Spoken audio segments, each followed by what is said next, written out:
Hello and welcome to Conscious Metal. This is episode number 1 of our podcast here. Woo! Congratulations, number 1. Yeah. We've got some great guests on the show today for you, and they are all extreme metal vocalists, singers.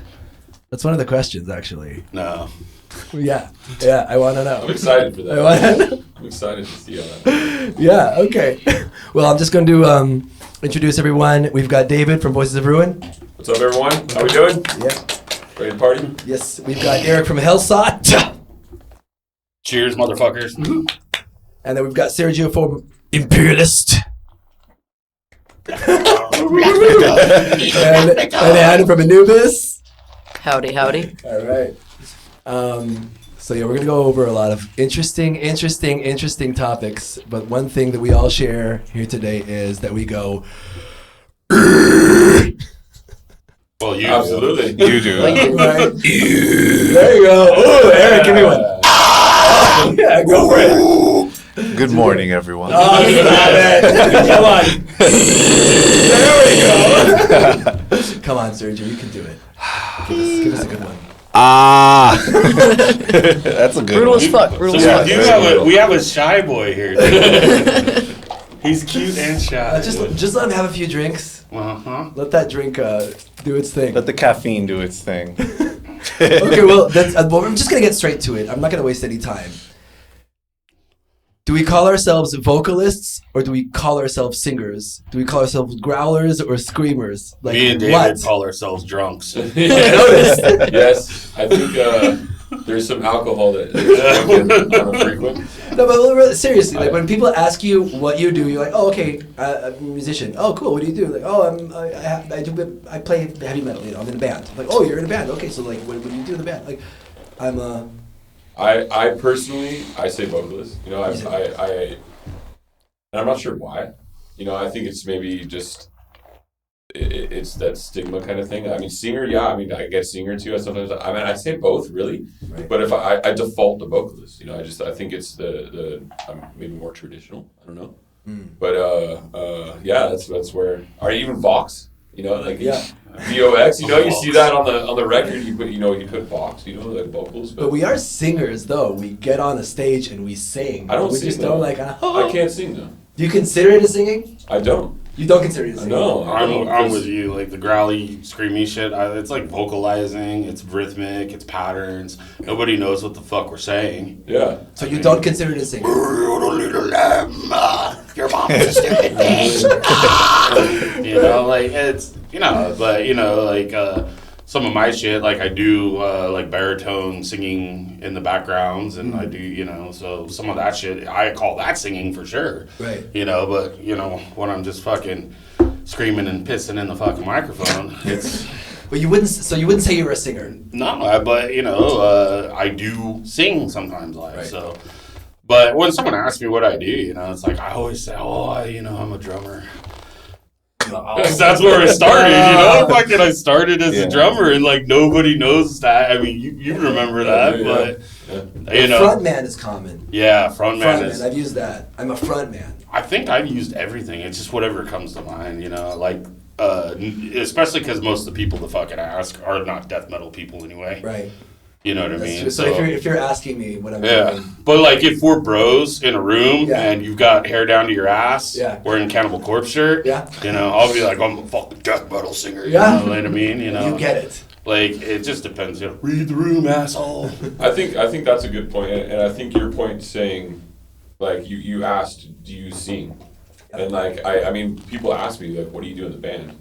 And like the regs, right? The normies, quote unquote, the not metalheads, right? The not metalheads. They're like, what do you do? And I said, I scream in a microphone. I don't sing in a microphone. I scream in a microphone, and because if I tell them I sing, they're gonna get that weird call one day, right? Hey, can you come sing for this? Or like, hey, come sing for my bar mitzvah. And I'm like, but I'm like, it's not. I'm not.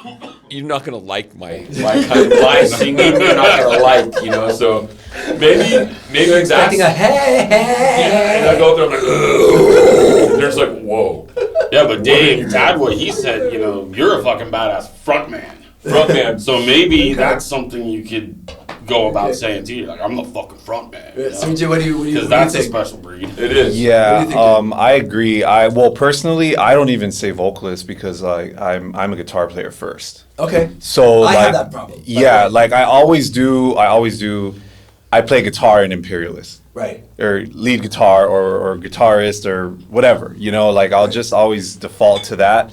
And then I always follow it up with something like, and I also happen to do vocals for the band. But there's a problem with that, though. But there's a problem with that. I'm sorry to cut you off. No, you're good. Let's just say this: the second you open your mouth, you could shred the hell out of that guitar. The second you open your mouth and you're in front of a microphone, they will consider you a singer. More than an instrumental. Yeah. It's more of a personal thing with me. Like I'm just guitar first. Even when I write, even I approach like the band, vocals are always just the last thing. Even writing, even everything like vocals is just the last part for me because I whenever we write or whenever we like go in to throw out ideas for new music, it's just always the music first, and then at the very end when the whole thing is recorded even. I just think, all right, well, vocals can fit here, or like vocals can fit here. Like I never think of vocals with my music. So you don't write any vocals. You know, it's funny because like me and my brother always have this conversation. Right? Yeah. Like, I'm glad you brought that up. It's like I'm like, do you ever think about vocals when you're writing these fucking guitar riffs? Yeah. I was like, dude, where am I gonna fill this in? No. Yeah. So you don't ever. Nope, never. It's the riff and how it feels and how it sounds, and then you just fill in the blanks. Yeah, do you guys ever change your riffs after the fact? Like, oh fuck, the vocal that I want to put there doesn't work. No, change your riffs. I fuck that. The vocals can fuck off. Yeah, the guitar riff was sick. Yeah.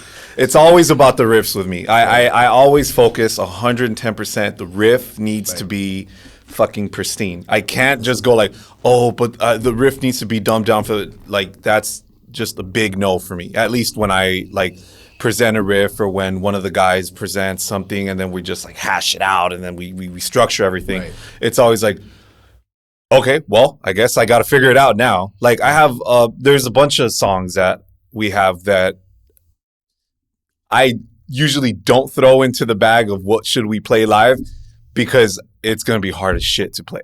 Mm-hmm. Because it's fucking hard. Like I didn't think of the vocals. I did it after. So now when I'm practicing and I need to like get the vocals out with the playing and everything, I'm just sweating. I'm drenched because I'm focused on one thing over the other. I have the same problem. It's hard. I have the same problem. This is already the second album this is happening to me. So my producer just chops my songs up and then puts them back together and goes, yeah, just like, you know, sing over this and sing over that. But as a person that plays guitar, I'm like, yeah, but could I play this riff right, yeah. and sing it at the same time? So now this is my problem. Yeah. The album's recorded, he's done with his job, producer man.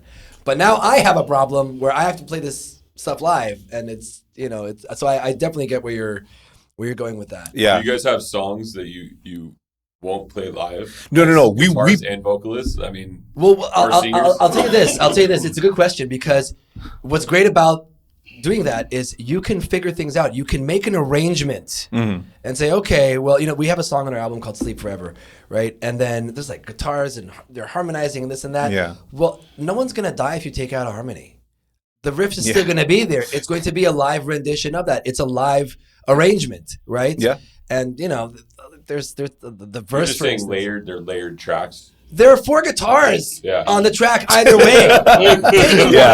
Yeah, man. And there's always one guitar that's just going duh, duh, duh, duh.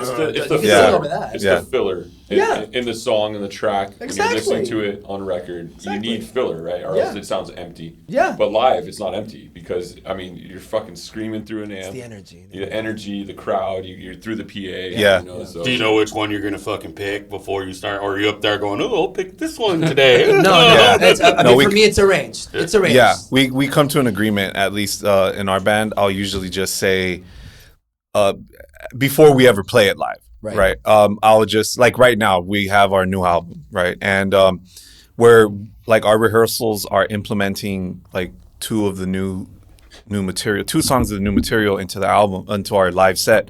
But then after we rehearse our live set, we'll rehearse the whole album just so that we get it like in, you know. So you have it.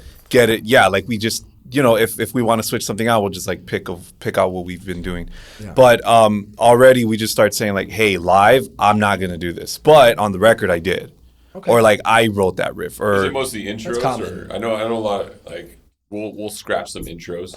And we'll say, hey, no, we're not going to do that intro because, or we'll skip it and just go straight into the verse riff or something. Oh no, it's just like, for example, like the way that we write is it's like a 2-dimension thing where like I'll have like my guitar writing style is very like a lot of down picking, a lot of gallops, a lot of more precision based stuff, and then Brian's very atmospheric. So like I'll write a riff and then he'll add his stuff to it.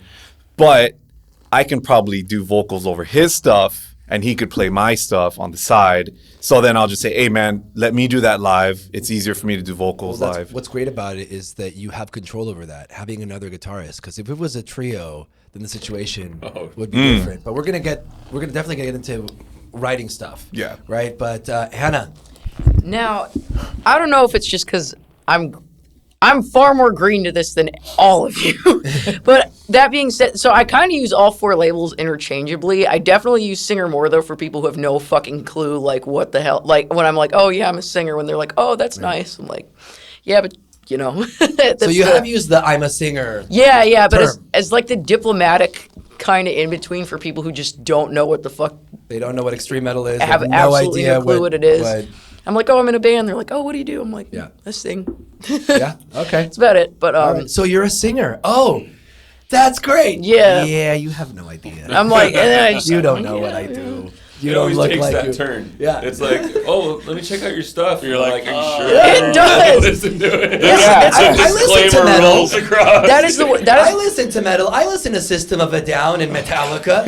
That's why I have to fucking stop doing that, because that exact thing happens. They're like, oh, let me see your band. And I'm like, okay. Like, sure, why not? You might look at me a little different after you hear it. I usually just say you're not gonna like it. You're not gonna like it. Yeah, like you're not gonna like the music. It's not your style. Yeah. Okay. Man, you should fucking change that attitude. Say you're gonna love it. There you go. It's gonna I like blow that. your I like mind. that. I prefer that. Okay. I'm gonna start doing that now. I'm like, you know what? You're gonna love this. Hey man, I'm just as guilty as he is. Really but when like I heard it come out of his mouth, I'm like, fuck that, dude. Let's change that shit around. I like that. I'm gonna do that from now on. You're gonna. I thought we all should. If you're a stronger standpoint, because if they don't like it, let's just say they don't like it, and you already told them you're gonna love this. They think, wait, something's wrong with me. I'm not getting something. I'm not getting it because he said I would love it. Really fuck. They're gonna listen to it and be like, oh shit. Yeah. I'm not gonna tell them I don't like this. Yeah, I love most that. people won't. They're gonna be They're like, yeah, it's interesting. It's interesting. It's really interesting music. Yep, I'm starting to do that from now on. Yeah, I'm adopting we all that shit. should at this table from now on, moving forward. We should say you're gonna love it. Okay, this is an important part. What are you up to? So, what's going on with the band right now? What are you doing? Are you recording? Are you in the studio? Do you have any shows coming up? Are you touring? What is 2025 going to look for Voices of Ruin? Yeah, it's a great question. We're working on music. We're about 80% done writing right now for album number 4. 4. Wow. So we're excited. It's funny, we were talking earlier, and it seems like every 5 years we release a record on the fucking dot, and we're right here in 2025, which is gonna be 5 years. Last record we released during COVID, so we're still kind of. It really sucked, because we weren't able to tour for that record right on time. We had to wait a couple of years to do any sort of touring for that album. So we're excited. We got a tour. Hopefully, we're kind of waiting for the 100% confirmation, but we're hoping to hit Europe this August. Okay. Something big coming up. Can't announce it, but I hope to. Don't you love that? I can't announce it. As soon as it comes to me, I'm gonna fucking say the same shit, dude. But all right, that's coming up, and then but we're hoping to get in the studio by March, April, finish it up, and hope to get a single out before that time, and then kind of go from there. Okay. Do we want to play West Coast again. We haven't played a ton of shows recently. We've been very stagnant's the wrong word, but we've been quiet just because we've been working on the record. We did Ruinfest in December. And Ruinfest Love was Ruinfest. 10th year. Yeah. I We love did our it. 10th I love anniversary of Ruinfest. Ruinfest, man. Dude, you created a festival, and it's been going on for a decade. That's crazy. And dude, it's it's weird because we don't think of it as like promoting and throwing a festival. We consider it a gathering of like a family gathering. If anything, like you get your family together and you throw that party once a year. That's for that. This is our party for our family, and we love having people come and just hang out, and it's a celebration, man. That's all it is. It's a celebration of metal. Yeah. It's that's why it works, because it's honest, it's pure, and the intentions are in the right place.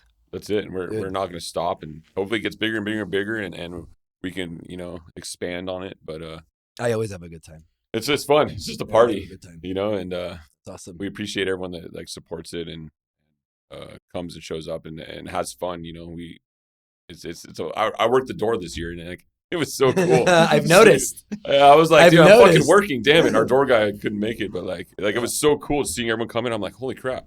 Like, And who stayed pretty sober because of it?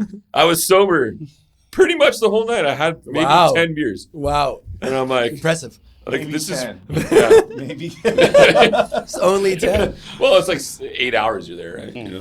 Okay. But, yeah, it's an exciting year 2025, and I Fantastic. can't wait. And I can't That's wait for awesome. Eric. What? Eric from Helsott.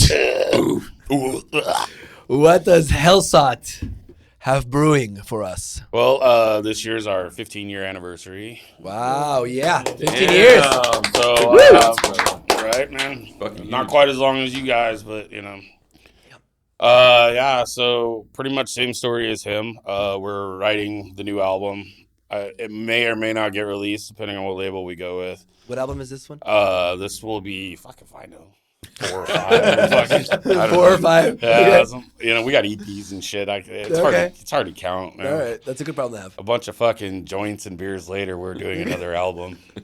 But yeah, I mean, a lot of the times we get like our album done, and we're waiting on our artist Right. to do the art, because like he's a badass, but he's fucking slow as shit. Especially because he gives us a killer deal. So he works with big bands like Blind Guardian, Gamma Ray, Rhapsody, shit like that, and like. For Helsott, he fucking does it for dirt cheap just because he loves us. So we don't really get a say in when our art gets done. I know It's exactly what you done. mean. We got the art before the music finally, That's awesome. So that's kind of helped us motivate. If it comes out this year, that'd be great to, have an album in the 15 year. But either way, we're celebrating it as a group as it is. We got the biggest show of our life coming up in August in Europe. And again, it's not been announced, so I can't say what it is. Okay. I could assume. Yeah. Bet you all can Is it a festival? It's a festival. August, Europe. I think. There are a few festivals in August in Europe, Yeah. but there's only one Yeah. that So let's rules them all. Yeah, let's just say I've been working on my Wacken metal battles, Okay, there we go. and that's gonna end sometime beginning of summer. Well, it's great that you have the band and that. So it's Yeah. kind of like David, where he has the band and he has the It's a festival. It's like you Right. got to do more than just one thing. It's, Right. You get bored with yourself. Yeah. Like someone can have like a band Yeah. and I don't know, like a podcast. Like you or got to have something. someone else to play with. Playing by yourself. But Cooking yeah. show. So as soon Keep as it that self-promote. ends for me, then like really Hellsott's gonna start kicking off. Okay. Because I'll actually have the time and effort. And we've got a U.S. tour we're working on for the fall. It's looking good so far. Doesn't look like you're stopping anytime soon. Fuck no, dude. Yeah. Why? Yeah. I mean, even if we slow down, like, it's not like we're fucking dormant or whatever, you Yeah. just haven't seen us. Plus, my guys, I got several guys in several different bands, so they're always doing shit. One of them I manage, Mithrium. So I'm always trying to We all know fucking push. Mithrium? Yeah. So I'm pushing them out at the same Okay. time. I'm trying to push Helsott out. So Okay. a lot of the time, maybe it takes away from Helsott a little bit because, we'll try to get a conversation going. And I'll be like, well, I got these 2 bands that would fit, and they're like, well, which one are you pushing us? You're like, well, we have this much budget. It's like, oh, I'm pushing Mithrium. Okay. All right. And, but yeah, anyway, it's going to be a big year for us. I'm really excited about the show coming up at this said festival and all that. And, It's a big deal. Yeah. It's a big deal if it's the festival, I think. Sergio, Yes, sir. what's Imperialist up to? We have been busy behind the scenes. We wrote and recorded an album, and it's done. And we actually released a single in January, and it's part of this label sampler that our label does at the beginning of the year.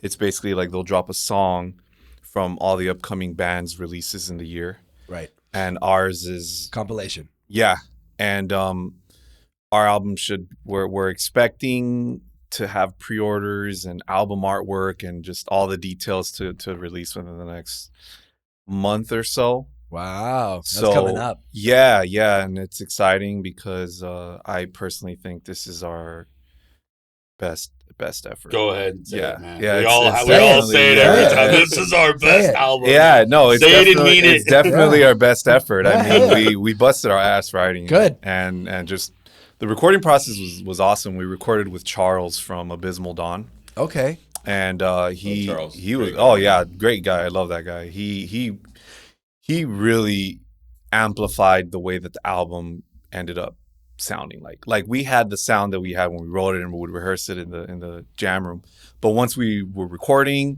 Right. all of his input, all of just the ideas that he was offering, he like really produced it, Magic. and it was great. Yeah, so love the result, mixed and mastered by Dan Swano. He Nice. did dissection, Of course. necrophobic. We all know. Notorious. You can tell you can tell the listeners. The notorious. All you Yeah. got to do is say Swano. Yeah. So if your favorite Swedish, Norwegian, Scandinavian death black metal albums, chances are that this guy mixed it. Yeah. So Right. he did ours, and you guys can hear it. The song Starstorm is out already. Okay. So Streaming everywhere. It's just streaming through the label's compilation Bandcamp. Okay. But once like all pre-orders and everything comes out, it's gonna be on all like streaming platforms and whatnot with like artwork and full release and statements and all that good stuff. But Awesome. yeah, I'm excited. It's definitely the most aggressive, the most technical, a lot more solos, better vocal performance. See what I did there? Yeah. Bullshit. Yeah. Bullshit. He doesn't care about tracking? vocals. How long was your tracking process? A lot with longer drums? than we had wanted to, because we really took our time. Like we recorded drums in January. That was just a weekend. Like Rod fucking killed nailed it. Like Fucking Hot Rod. Hot Rod, yeah. Shout out He's to a Hot beast. Rod. He's a Hot beast. Rod's Yeah, a beast. he went in there. He just fucking knocked it out in like 3 days, and then we started doing guitars maybe like a month later. You did drums first. Yeah, we did drums first. Some people, that's a conversation. Some people do drums first. Some people do drums last. Always drums That's first. so weird to me. Always Like drums first? Always drums drums last is so weird to me. I've always been used to just drums first. Drums first. Yeah. Things are changing. Things are changing. I could tell you that we did drums first and last. Oh, And you it worked did out it both twice. ways, right? Yeah. So you just used. We didn't track only it do drums twice. last. We We just used scratch tracks. And, Yeah. a metronome. Some and- strat tracks, some were programmed. It was all over. Mm. It was all over, but it really gives you more options. Yeah. Because you kind of know what's going on, and I guess a little more. I mean, no one knows how it's going to sound like until it comes Yeah. out. I mean, drums, like, dude, like, I have this conversation with Lonnie all the time. Like, drums, and like, he always fucks with my vocal patterns. Like, sometimes, like why you throwing a fucking fill there, dude? Just hit it square, dude. Just do a square beat, dude. And he kind of looks at me, he's like, Yeah. what do you mean, Dave? And I'm like, dude, you're fucking flashy. Like, we don't need flashy. I'm singing right here, dude. Dude, Yeah. like, you're fucking me up, dude. Like, That's like me and Rod. Like Rod, he likes to do little like just little accents. Yeah. But I get it. So then, they get bored, I think. What was They get that? fucking bored. No, the drummers get bored. Oh with yeah, it. just the same thing. Their Like no, that's ADHD just back like there freaking tweaking out. Like, Yeah, I'm man. like, dude. Metal drummer. They're like, oh, I need more cymbals. I'm like, dude, asshole, you have like 8 cymbals. Dude. What do you mean you need more cymbals? Dude? Yeah, man. But the challenge is when Rod does all of his fancy stuff. Now I got to do vocal patterns to follow that. Yeah. And then that's it helped out with this album because I was like, oh, okay, let me do a pattern that accents his little. So you wrote. Well, it's Like- a conversation though. You It's a changed conversation. after the vocals, like the drums are tracked. No, I just approached it with hearing the little nuances to his playing. Dope. Yeah. So then I They're would writing. specifically pick words that would fit within like 4 syllables. 1, 2, 3, 4. And then like the end. Just like Just the Yeah. accent. Like, yeah, the just drum piece accent a with the little bit. little So Sergio, aside from the album, yeah. any plans for touring? No tours. We Shows? just don't really do that. Okay. Yeah, we like to do one-off shows. We'll do festivals and stuff like that. Like last year we did Maryland Death Fest. Yeah. And that was really cool. We did 2 dates. Well, not dates, but we did 2 shows out there. One at Ram's Head, and then the next day we did one at the smaller venue. Nice. That was really cool. Nice. But yeah, I mean, we'll just do shows here and there and just push the album. Right. We have a show in April with Where's that? at Knucklehead with Zoth upon Knucklehead. Never heard of it. Yeah, Never Well, been. we Never played- we been there played 3 there. or 4 times Our a bands week. played there. Dude, together. I It live was at just that us place. too. It was just like Yeah. consciously dying. It was in there. great. Yeah, it was a really good. It was show. awesome. It was a good fit. I think it was. Yeah. It was Daniel Dismal. Yeah, You yeah. guys, you guys have a good sound together. Yeah. You guys Yes. are very. We like, belong You together. do. You guys do. I mean, Yeah. you know, like, I think It was good. stylistically, our bands are the closest. very close. Yeah. I Yeah. know. Yeah, you're definitely more shreddier. You have great guitar playing. I'll Yeah, tell you thanks. that. You know, Thank you. like You hearing too. your stuff. I like shredding. It's fun. Yeah, I know it's I- not cool now. I know, like people don't really give a rat's ass about shredding. I right feel now. like people love shredding still. Like every video you see, like on, YouTube or Instagram or shared. People that's are where just, they care. people are just shredding. Yeah, they care. think so? online. Yeah, they care? care online, They but care? Would you say consciously dying is immortal and imperialist is dissection? Like if I'm Dude, just I saying, want to be immortal. I'm What? thinking of Abath. I'm like, Dude. do I want to be him? Oh my god, that's an Abath tattoo. I A-ball. that's my boy, dude. A-ball. I love that A-ball. motherfucker, dude. yeah. Okay. Yeah, I mean, it's just what was I saying? Yeah, we don't have like a lot of show stuff going on, but yeah, just that the album. Hopefully, we just put it out and then just be done with it. It's gonna have great artwork. We're very excited for everyone to see the artwork and The just world needs imperialist to tour. Well, I mean, I'm just pushing it. I'm saying it. A little toury tour. You guys. Never say never. So I hope you guys do like a good Europe tour, man. You guys would. that would be great. thrive, dude. That would be Hey, great. David. That would be great. It's So, just like, people be need the to moment. if ask. we were the Backstreet Boys, would Helsott be in sync? Yes. No, you'd be my the God. Jonas Brothers. Dude. Where is the this Jonas going? Brothers. No, Nelson. It is Nelson, right? Hannah, Oh damn! All right. what you got for us? What's up with Anubis? I can tell you this. I think it's really interesting. You and Devin working together now. Yeah. So the thing I know I can plug is the fact that we're opening for Delane at the Whiskey on the 8th of March. Okay. So that's gonna be pretty fucking fun. We're busting our ass on new music because not only am I working with Devin now, but not only am I working with Devin now, but we just got a new guitarist and a new drummer like a few months back. So Oh wow. yeah. Okay. So it's kind of a total like, it really is just a total reskin. I'm gonna be like, it's interesting because here's the thing. Well, funny enough, you mentioned Ruinfest because the first time I ever sang shit live was 2022's Ruinfest. I featured on a Hell song yeah. with them. That was my first time ever being on a stage that With wasn't Anubis. karaoke. Rad. Yeah. I was there. Yeah. I saw you. On That was your Devour, first yeah. time? Yeah, that was my first time. Wow. That wasn't karaoke. yet. Feels like the first time. Yeah. Holy moly. It's You interesting. are Wow. a singer. What? You are a singer. I am a singer. I don't just go. I go. Hey. That was beautiful. Oh, thank you. That was a good Beautiful. I just want to throw that out. Beautiful man. Yeah. Sorry. No, you're all right. Okay, keep going though. No, you're good. Yeah, no, it's funny. It's funny you mentioned like singing and shit because honestly, like Devin and I kind of go back and forth where he's like, I cannot do what you do, and I'm like, Right. I can't. I have to sound like a toilet bowl. I don't want to do what you Like do. a toilet bowl? Fuck that shit. So I'm like, oh man. But yeah, I mean, it's interesting just because like Anubis has been power thrash for so long, just like that hard label, but now like that there's a permanent like extreme aspect to it, like things are kind of really like changing around in a way that I think is really cool, and everybody who's involved is really fucking stoked about. It's just a matter of like it's a little bit of a game, right, where we're like, okay, so we have this stuff we're sitting on, so how do we kind of integrate that with the new shit we're doing, because it's just interesting. It's because again, this is the first band I've ever been in. So Seriously? Yeah, ever. Wow. Yeah, like. So is the songwriting changing now that like because Devin's always got clean vocals and he does that really well, and like you add a whole new aspect to the band. So like, are you guys adjusting your writing style? Kind of. Well, it's funny because it's like. Yeah, a little bit. Because here's the deal: is I only wrote. That I can actually say is that the first song I wrote is part of the like we actually do it live. It's called "Fanged Angel."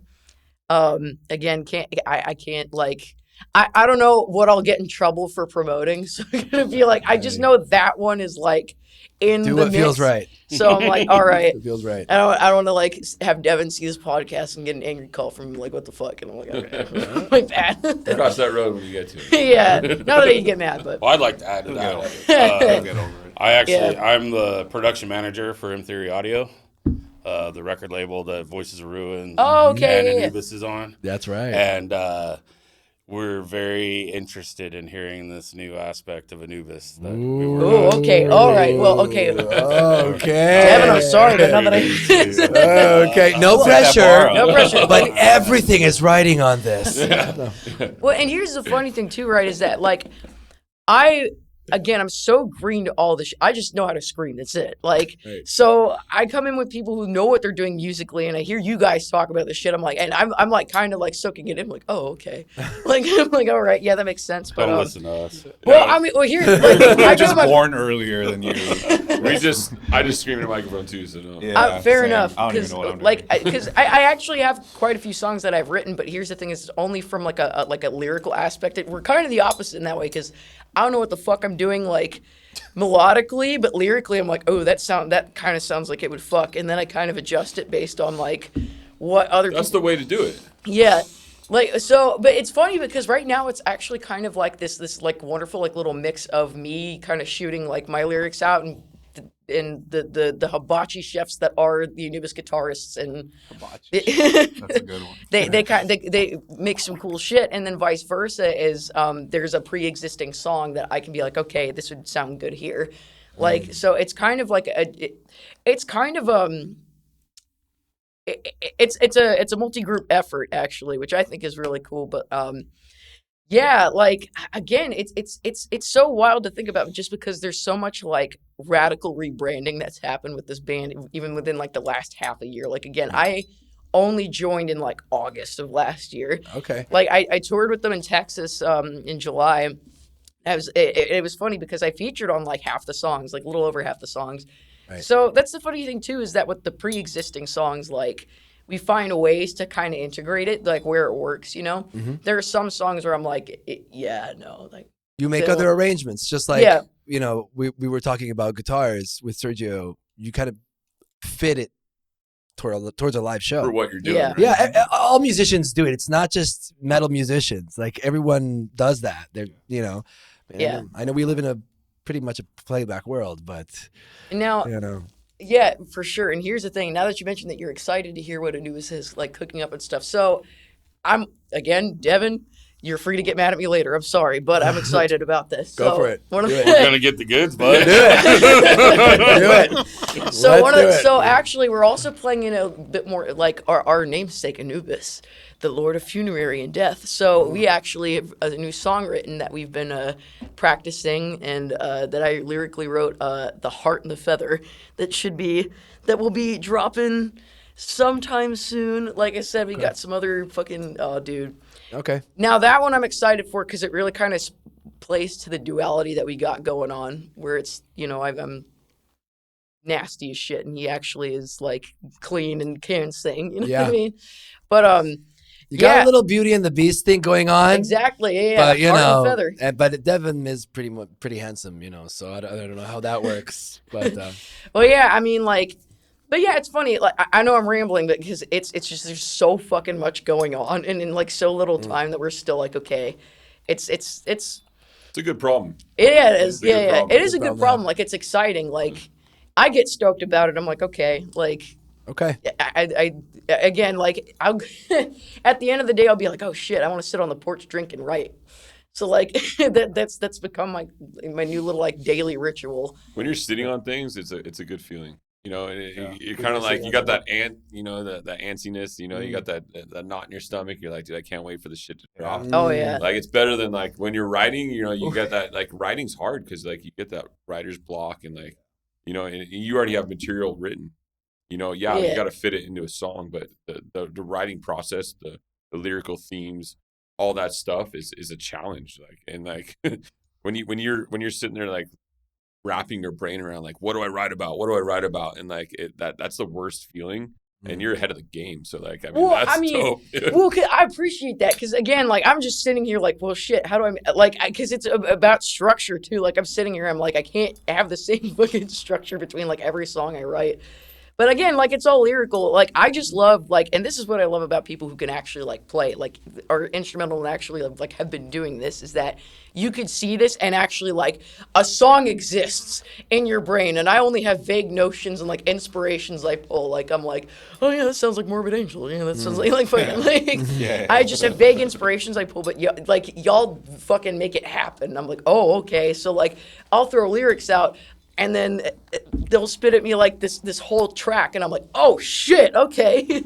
Like so it's a nice little dynamic we got going on right now. And like I said, we're still like, this particular setup is still so like fresh that it's we're still kind of finding our footing a little bit. But honestly, the current setup we have right now is like really it's I think it's fun. I think it's really dope, and everybody agrees in the band. So as long as it feels good, yeah, you know? It feels good, right? And like, I think you're a fan first, right? You're a fan of your music, and I think like definitely. That's me and my brother have a lot of that's foremost, that's it, man. Yeah. It has to be. Like, why the fuck else? I mean, Yeah, dude. We do it. Me and my brother talk about it all the time. It's like, you know what, we can adapt and change our style to whatever people want, but that's bullshit. You know, first off, like if we listen to the song and we like it because we're fans of music and fans of metal, then we're good. Fuck it. We need to like it. Yeah, right. We need to like it first. Because if you don't like it, what the fuck are you doing it for? Right. There's no point in doing it. I can't remember what band it was, but I heard a band say we make music for 4 people. Hell yeah. That's it. That's what we fucking do. beautiful. And I love that. if someone else likes it, that's fucking good. That's even better. Hey, can I get a cut and rewind and act like I didn't really fuck this one up? Go see Helsott at Brick by Brick. Oh, there you go. April 21st, opening for Visions of Atlantis. Oh nice. Oh no. We'll edit that in post. Yeah, please. Okay. Here's a question for you. Do you warm up? No. No. Huh. What do you mean warm up though? Especially is there a thing on tour? I'll give myself like testing how the fuck my voice feels for the day, kind of scream and growl. Okay. Usually right after I wake up. Just a little. Yeah, like what's it gonna be today? All right. Type deal. Okay. And then I usually just try to shut the fuck up, which never happens. All right, but generally no. No. Not a thing. It's not like a do re mi. Okay. You know? If I have to refine the question, is there something you do before a show or the day of the show that you're basically prepping your voice to now be screaming or growling or whatever for like an hour? Nothing extensive. I think one thing I do is I'll scream as loud as I can for about 15-20 seconds before a show, and just really just get the vocal cords warmed up and ready to go. It's a warm up. So yeah, I do. I do. I mean, I mean, a shot of whiskey was for a long time, but I kind of paused that. Can you show us though? What would that look like? What the shot of whiskey? No, you're whoa. Oh, Like, okay. although it's loud and it's heavy and it's like, I usually That's Eric's warm up. I like to do it in the bathroom. It's weird, but I'll go to the bathroom in the venue or wherever it is, if it's the dressing room or whatever it is, and I'll scream as loud as I can so I can hear it like echoing off the walls, and then I'll do a couple stomps and boom. That's a warm up. That's my routine. Right. And I switched from whiskey to tequila. Yeah, he did. Now I drink tequila. Yeah, he did, motherfucker. Hannah, you looked like you wanted to. Yeah, well, it's interesting because it's kind of the same thing for me where it's like it's not first 4 beers mandatory, but anyway. Love that. Also, but here's the thing too is that it's less of a warm up and more of like a because it all comes from below, you know, it's all in the breath. So I'll literally just go out in the parking lot and just breathe from my gut and like mangle my face like looking like a feral tard just wandering around in the mirror like what the fuck is she doing? but that It's also a warm up. It does, yeah. But like, also considered a yeah, warm-up. that's what I do. But yeah. Right. I mean, that's Feral Tard. We should start a band. feral It's a punk tard. band right there. Sergio, Yeah. straight up no. Sergio, straight No, up I don't nothing. warm up. I Nothing. just nothing. I mean, I eat. I'll do like a That's not a warm up. peanut butter and jelly. Okay. Well, I mean, Or like that a could be Snickers thing. bar. Hold on. I had a thing. I had What a thing that I would Smuckers. eat some chocolate. I would eat some chocolate or have some candy or whatever. Like I'm not, maybe okay, honey, fine. Yeah. I guess you could say that. But I would have like a You Snickers. are, honey. Thank you. You are, honey. Thank you. You're beautiful, man. Look at You're a you. beautiful man. Here we go. Just took a Look at those rosy cheeks. and And now a word from our sponsors. Back in the studio. No warm ups. I usually just eat something like chips, something oily, Okay. or like peanut butter and jelly, or I'll drink those throat coats. That's a warm-up. Yeah. So that's you a warm up. in a way. So you are conscious of what your throat is going through before a show. yeah. You're not just gonna like whatever. I'm just gonna smoke some hash or just drink whatever. That's or just like super whatever. detrimental. Yeah. Like I wouldn't like drink. I don't even smoke. So like I wouldn't do that. But like, So no drinking and smoking before a show. no. Same. And Same. I think we're the only ones here. yeah, do because like that throws you off, and I'm Yeah. like very like I have to focus on two things. You gotta, like we Maybe both have to that's focus it. on two things. It's Maybe like, that's it. yeah, and we gotta remember the lyrics. Yeah. Sometimes the good thing as metal vocalist is that when you have a word or a passage of words, you could totally just like and nobody will realize that you fucked up. Maybe one person. Maybe one person, me. One asshole. No, one other asshole's like, Dude, Yeah. Dude, it'll be your bass player. And you're gonna be like, motherfucker, you have nothing to say. You have no fucking bass. You throw off my bass Asshole. line, man. You were supposed to say inconsequential, Yeah. but you just went. But no, Not if you're Chuck Schuldiner. The guy has diction. yeah, yeah. It's You just, know. What? Yeah. Can pain.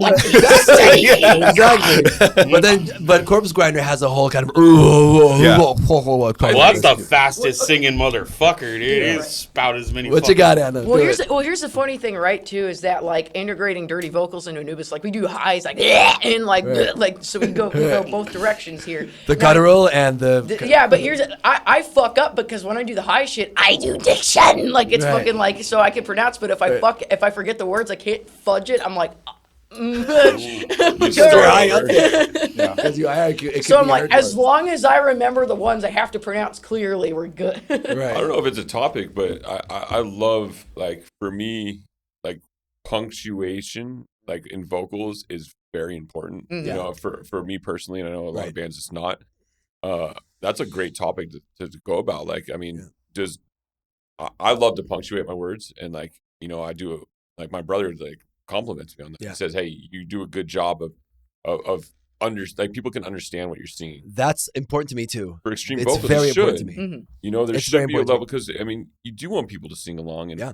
you know, I'm a fan of a lot of Scandinavian music where they don't even sing in English, Right. and I'm fucking screaming along, because I love it. But like, Yeah. But I think it's important to punctuate your lyrics, and there should be somebody that can, like, if they're not, I've never heard your band, they can kind of hear it. So like, Yeah, I agree. Is It's that hard enough as it is. right? It's hard enough as it is. It's hard so enough as it is. You can give them that little extra. Okay, here's another one. You guys ready? No. Well, it's coming anyways. It's coming. This is a good one. What? You were ready for someone to say no. Well, oh yeah. I don't know. Maybe I'm that quick. I don't know. I try. Okay, this is gonna be the most interesting one. What's the craziest thing that's happened to you at a show? Craziest thing. I plead the fifth. Craziest thing. I know a lot of crazy things happen. But most of the shit I forgot. If you could just give us like a 1 or 2 liner. You don't have to go into details. Okay. You don't have to name names or whatever. I broke my knee. In the middle of the show. How'd you break your knee? It was right. It was directly after. That is crazy. I played, but yeah. Okay. What happened? A friend of mine. Fuck you, Daryl Slater. I'm naming names. No, he knows. He's fine. Okay. It was freak. He jumped on my back, normal, and my leg, back of my knee snapped and hit the ground, and then I was freaking laid out in stages in Santa Ana. He jumped on you while you were on stage. No, it was right after the show. Oh my god! Wow, that's crazy. Yeah, that was crazy. I was fucking in a cast for 4 months. Oh my god. Well, it wasn't a cast. It was 4 months. Yeah, it was fun. Holy shit! I didn't even know you could break your knee. I didn't even know a knee was like something you could break. They told me in the hospital, like, you have a broken knee. I'm like, what the fuck does that mean? You must not watch very many mob movies or mafia movies, man. They're like a fucking whack. I mean, they break your leg, but fuck, I didn't know your knee I didn't know your knee was breakable. But anyone else? What do you think? About his knee being broken? Not about his knee. Oh, okay. One of your shows. Yeah. I'm sure you got a good one. Oh, I've got fucking plenty. I got a book waiting. Is this during a show or after a show? It could be during a show, after a show, before a show. It's that it's the whole show vibe at a show. Well, I usually have to take a while to tell this story, but let's sum it up. We were playing the New England Hardcore Metal Festival. Okay. And we were put on the main stage. Over some really fucking good bands like Goat Whore and shit like that. I had to play like the side small stage. And we didn't understand it either, trust me. But stoked. Totally stoked, like fucking bands like Catatonia, Opeth, and all that shit. And so we partied, we were fucking just on cloud 9. And we were trying to fucking leave after getting kicked out of the venue. We went to a bar right next door and drank with like Insiferum and Heidevolt guys all fucking night till the bar kicked us out. Oh yeah, they drink. We go get into our van. We're starting to back out, and some fucking dude just walks up to us from one of the other bands, and he starts like doing this with his beer at us and all that stuff. And I was all the way in the back of the van. Drummer rolls the window down. And he's like, "What's up, dude?" And he asked for directions somewhere stupid like that, just like some bullshit thing. And the drummer, as polite as he always is, he's like, "Oh, sorry, man, we're not from around here," And it's like, there it is. Rolls the window back up, and the fucking dude opens our fucking door. And drummer grabs the door, fucking slams it, rolls the window down, and says, "It's not polite to open people's doors." Shit, you not. That's what he said. And the guy just walks down our van, just throwing the beer all the way down our van, talking Fantastic. shit. And I'm all the way in the back going, "Don't do it, Eric. Don't do it, Eric." Oh, no. Next thing I know, I start feeling like this hoppy shit. And I look back, and the motherfucker is on our fender of our trailer. Jumping. Oh, fuck. Get that shit out of here, dude. And we see our tour manager come walking by. At the same time, we're like, "Hey, dude, fucking your job, bro." Well, not maybe his. I don't think it's his job, but I'm just like, "Hey, you see what the fuck's going on, dude?" So he comes running around the side, and he grabs the guy just by the hips. Nothing serious, just grabs him by the hips and pulls him down. By this time, the motherfucker had already knocked our fender off completely. It was hanging by the wires. And as soon as our tour manager touched the guy, like 30 fucking dudes from all the other bands, like hardcore bands and shit that were playing the second stage, come fucking bum rushing us and shit like that. Now I'm jumping out of the fucking van, of course. And so it's just that's a green light. It's just my band in an empty parking lot with all this fucking crazy shit going on at like 3 a.m. in the fucking morning. And so we weren't really like trying to fight as much as we were just trying to defend our shit. So we were in like a line, just like pushing people off. Got a couple of fucking punches off, but mainly we were just blocking shit with our faces and stuff like that. So that guy was in one of the bands. One of the bands. Oh yeah, and I know all the bands. Dude. One of them actually ended up being from Pomona. No shit. What? Yeah. So anyway, That's So I come around and I look, and the merchandiser thought himself of like a UFC kind of guy, and he runs out into this mob and grabs this guy and just wraps him up and hits the ground. And I'm like, what the fuck are you doing? So he's got him in a chokehold, and like 3 guys just stomp his fucking skull, and I'm like, so I had to go running out, and I fucking grabbed this guy. It was fucking bleeding all over the place, skull cracked open and shit like that. And, I'm taking kicks and punches from every fucking direction while I drag this fucking guy out.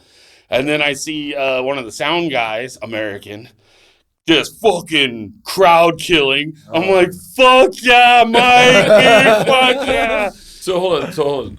The people that ran in were defending him or defending you guys? Or it was a mix? The guy that jumped in to do the UFC stuff was our merchandiser. But everybody else were they pissed at you guys? Yeah, they were. Yeah, the whole thing was a setup, dude. The second our TM touched the guy who was jumping on our thing, we got. So they were ready. They were looking for trouble. The guy that came to our window, that was the setup. They knew what they were fucking doing. So they sent him to go mess with you. Yeah, and the second we touched him, crazy. Rushed. Damn, that's like a 5 fucking wild bands experience, dude. Sergio, I have nothing. nothing. I have nothing. Nothing? The craziest thing that happened to me was that my amp blew up before a show. amp blew That was it. It just blew out. Like, it did it didn't like flames, or- explode. No, not like that. It just like that Dude, was it. We had an amp explode in fucking our first show in Germany. Fuck, 'cause sorry the to laugh, but the power difference. oh yeah, Oh, it was fucked. that's right. You gotta. the thing fucking took a fucking. Wait, so what do you boom. do though? I just asked to borrow another one. And that's what That was it. Yeah, but just that's probably the most craziest thing that's happened to me at it. Okay. that's a good thing, man. Yeah. Hannah, what you got? It's a good thing, man. What you got, Hannah? I'm gonna start by saying I misheard you because I'm deaf as fuck. I thought you said your aunt blew up. I was like, what? It's like, Damn. it's like, fuck. I thought all it right. was Auntie. Was she a drummer? Spontaneous combustion, man. She was a vocalist. It's like, that's She a was fucking a singer, lead dude. into the fact that your relative blew the fuck up. But God damn it. Again, I'm still too green to have anything like really noteworthy. I mean, I guess the best thing I could say is that like when we were in Texas so we had this like fat fucking like handle of whiskey like in the back. So when we were just driving around, like it was me. So it was me. Our drummer was in the passenger seat, not our current drummer, but fill-in drummer. Fucking awesome dude. And then Eleazar in the back. And fucking, so we had this big ass fucking thing of whiskey in the back. And we were just passing it around like as we were like as the fucking trip went on and shit. And after a show, we went to a bar, and then we were driving back to a hotel. We got fucking pulled over, or like so. Our bassist like rented the van, and we got pulled over. I was like, oh fuck! It's like so we had this fat fucking like half empty thing of whiskey like right there.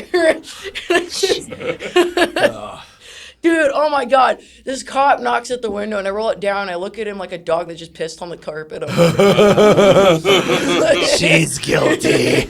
he's like, what's that? I'm like, Nothing. and he's like, can I see it? I'm like, okay. And he just pours it out in front of me and just hands it back. He's like, have a good night. I'm like, well, all right. Fuck. Sounds like my brother's pissing on freaking Tombstone in Arizona, dude, and the freaking cops roll up, dude. And it was all bad, dude. Damn. We got out of there, but yeah, don't piss on Tombstone. Okay. Hey, hold on. Yeah. What's up? We're not. Well, there's no Aviv stories. There's no Aviv stories? Like, what the hell? Why are we? Yeah, man. Okay. Yeah, Aviv's got to share. I mean, Okay. What do you want to Spill, know? brother. I mean, Back at me? you got all your the questions. crazy man. Yeah, we story. gotta- What's going on? What's going on? Let's do the what's going on one. What's going on with Consciously Dying? Well, we have an album recorded. It's a fantastic album. It's a great album. It was recorded by David Offenbach. He's a great producer. It was such a process, you know. I went through a lot at the time. there were a lot of things in the world that were happening, a lot of things in my life that were happening. But we got it done. And it was I'm sure you can hear all of it on the album. yeah. Yeah. Oh yeah, you It can. probably probably You fuels can. that, right? Oh, yeah. You can. It was it was a big thing. So yeah, the album's done. We actually also have the artwork for it. I got Eliran Canto to do the artwork, which is He did ours too. Did he? Yeah. Really? He did our Ooh. upcoming album's artwork. No way. Yeah. You guys are he's Eskimo he's brothers. great. Yeah. This is ours. Oh, nice. Yeah. I'll show you ours later. Yeah. Yeah. I'll show you mine. You show me yours and I'll show you mine. Yeah, let's compare. Let's compare. All right. Everyone's pants are on, guys. Yeah. But yeah, the album Pants are on. The album's recorded, and we have the art. Unfortunately, I have some lineup changes. My guitarist left, bass player left, but it's not the first time. I mean, I moved to LA 10 years ago, and that's when I started Consciously Dying, and I've gone through a lot of people, honestly. Yeah. And I think that when you're the person that kind of puts things together, you go through a lot of people, just to get things off the ground. And also life is dynamic. Things happen, people come to this earth and leave it. So you have to be a very resilient person and say, well, no, this is going to work and I'm going to make this happen and, persevere and keep going. When it comes to CD, we're going to come back when it's time. Most likely around the summer, because it's going to be the end of the year. But yeah, we'll put the album out and we'll take it from there. I mean, we had a great year and a half. The last year and a half, we toured Mexico, we did an East Coast tour, we gained a lot of fans. It was great. It was great. I mean, down to the last minute. It was amazing. I'd definitely do that again and again and again and again. I love doing this. Like this is what I want my life to look like, And I consider us as very fortunate to be able to do even this. Yeah. This is rad, by the way. It's crazy. Yeah. Like you do something long enough, you get to meet the players. It's coming. I'm excited to put it out. I really am excited to put it out. But these kind of like these growing pains and the birth. The tracking was all with the. Did you? I mean, you probably did most of Did you do all the guitar work? No. So the old guitar player tracked on there too. So no. He did. Yeah. I mean, I did most of it. Yeah. Because there were a few days where he was gone, doing his thing, Right. and that's cool. Isn't it weird, like tracking, like you track with band members, and then you have to tour and rehearse with others. Like we've done that before, and it's just weird. It's weird. Like you're kind of like hiring someone to play other people's music. It's a bizarre feeling. Like it's surreal even for the person that's watching it. So when I had my second lineup, my old bass player was watching my now new bass player play his parts that he wrote. dude. And he came up to me after the show. He was actually at Knucklehead. Oh, okay. And then he came up to me. It was I think it was the show that we did together. Yeah. Oh, okay. And he came up to me and he said, "Oh, it's kind of surreal seeing someone else play my parts." Fucking weird. Like, well, they're great parts, man. You did a good job writing them, Obviously, if you kept them, Yeah. I mean, you No, kept they're the good. parts, They're right? good. So I mean, One thing I could tell you is throughout the years, I've developed a skill of finding really good players. Yeah. I've found really, really good players throughout my years. Even here in LA and you're in LA. What? You're in LA. There's Yeah. a lot of good players out Yeah, here. but some of them you have to find because they're not really going to be at the forefront. Like, dude is a really good guitarist. He freaking shreds. The guy shreds, but he's super shy.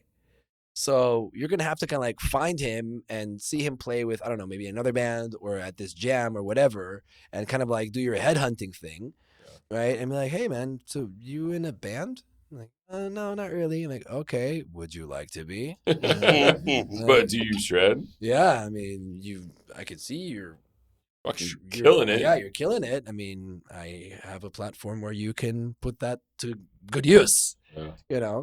And financial obligations and time obligations. I mean, there's always that. There's so much. There's always that. But I I think most of the people that I've talked to that are at higher levels, if it's, I don't know, Jeff Loomis, if it's Steve Vai, if it's Tony Iommi, if it's all of these bigger rock stars, they all have the same answer to the same question. and I always ask this question when I have the chance, is what about succeeding in a way where you can be financially stable? Would you recommend this to your son? If you had a son, and would you tell him to choose this as a career? And the answer is always the same. No. They say, if you're doing it for the money, don't do it. Yeah. Don't do it. Don't do it. But You're just going to get disappointed. These guys are not just playing music. I mean, there's so much behind the scenes. You know, you talk to these extreme music is a financial disaster. Let's be honest. Yeah, definitely. You know, there's but the ones that are successful are not just playing extreme music. They go home and they're plumbers and lawyers. And or they're investing money into some sort of aspect of the music, right? Mm-hmm. Either producing, engineering, marketing, graphic design. Yeah. You know, there's so many, platforms that you can do on the road, especially now. I mean, the world's remote. I mean, right? I mean, how many people are working from home? You know, where you can do that on the road. Well, it's a business that you keep pouring money into. Right? But eventually it ends. Eventually it ends. Eventually you get die. To the other side. Well, hopefully before you die. You die. Hopefully before you die. But I can tell you. Look, I'm a full-time musician. Yeah. I teach. I record for other people. I have people sending me their music that I record, and I send the music back. They want guitars or they want vocals or whatever. You've devoted your time. Towards music. 100%. 100%. 100%. And a lot of people aren't willing to do that. It's a decision. And I'm not living in the lap of luxury, but I make a good living. You know, I'm happy with how my life is. You live in LA? Yeah. Yeah. Where eggs cost $10. Yeah. You live in LA and you play music. Yeah. So that's a fucking win, dude. We are all look at where we are. Dude, look at where we are and what we're doing. Do you remember when we used to throw eggs and toilet paper at cars and houses? Never do that today. Now they'll fucking do that now. No way, dude. What are you throwing down? Like I don't know. Your CD? Yeah. Okay, this is part 2. I've got some juicy. Part 2 of topics. 1. What? Part 2 of 1. Part 2 of 1? But it is part 2 of 1. Fucking cool. Yeah, we can have part 3 of 1. Let's see. That would be just David. See where it goes. Just David and I'd watch that. I would watch that too. Put all the lights down. Yeah, dim it down a little bit. Fucking put some sexy music on and be like, Careless Whisper. Careless. I'm David from Voices of Ruin. Father. And I'm available. Call me. My number is I'm available. Like, by the way. Okay, here's one for you. Metal politics. Oh boy. Metal politics. So there's a certain consensus and a certain idea or an issue or whatever it is where certain bands treat other bands a certain way, right? And sometimes that can go according to the size of your band, how big you are, or sometimes even how good you are. And it happens, you know. Let's just say, I don't know, you're touring, right? And you're touring with a band that's bigger than you. And they just want you to carry their shit, or they just kind of talk down to you, or you have an allocated slot and your show is like a 30-minute show or whatever, and then they just go, you know what, you're playing for 20 minutes now, you're playing for 15 minutes now. These are things that happen. Yes, they happen. Right? We all agree that these things happen. Absolutely. Right? 100%. Okay, so if you could share your experiences about that. You don't have to name any names, right? We all agree that you shouldn't treat smaller bands like garbage, right? I think, I mean, for my personal experiences, being a band from Orange County, LA throws a lot of shade at Orange County and Orange County artists, Orange County bands. And it was a challenge to break through the LA market. You know, we had to do a lot of the pay to play. Mm-hmm. Which helped benefit us. You know, it put us in front of because you could and you got badass shows. Yeah. I don't want to not. I mean that's a whole nother topic. Yeah, right. But that comes from the industry, though. And it's not a bad topic, but it gave us the opportunity to get in front of the Los Angeles market, and oblivion at the time when we really started to break through into the Los Angeles market, and we were able to gain traction from those pay-to-play shows and to get in front of those crowds. But getting promoters to want to book our band was challenging. Mm-hmm. They didn't want an Orange County band. They didn't want a band that had to draw people from our home city. You know, we were at Costa Mesa, Anaheim, all over those places. So they were apprehensive. They didn't want to book us. They didn't give a shit how good we were. You know, because you're not local. Because we weren't local to Los Angeles. We weren't part of the.